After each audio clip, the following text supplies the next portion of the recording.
حکومت میں ہریانہ میں نہیں مارا گیا؟ کہ ہریانہ میں نہیں مارا گیا؟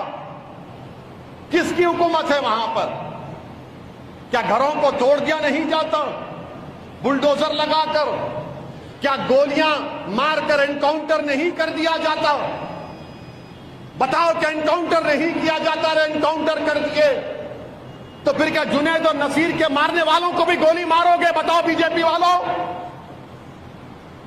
جنید اور نصیر کو جس نے مارا تم اس کا بھی انکاؤنٹر کرو گے؟ نہیں کرو گے تم، اس لیے نہیں کرو گے کیونکہ تم مذہب کے نام پر انکاؤنٹر کرتے ہو۔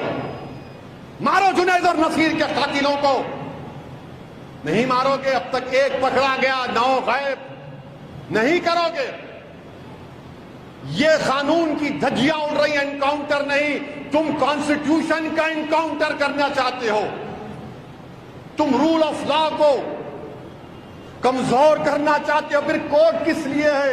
عدالت کس لیے ہے؟ سی آر پی سی، آئی پی سی کس لیے ہے؟ ججز کس لیے ہیں؟ پبلک پراسیکیوٹر کس لیے ہیں؟ اگر تم فیصلہ کرو گے کہ گولی سے انصاف کریں گے تو پھر بند کر دو عدالتوں کو۔ ججز کیا کام کریں گے پھر؟ قانون کی بالا دستی، رول آف لا رہنا چاہیے نا؟ نہیں، آپ طے کریں گے۔ ارے یہ کام کورٹ کا ہے، آپ کا نہیں ہے۔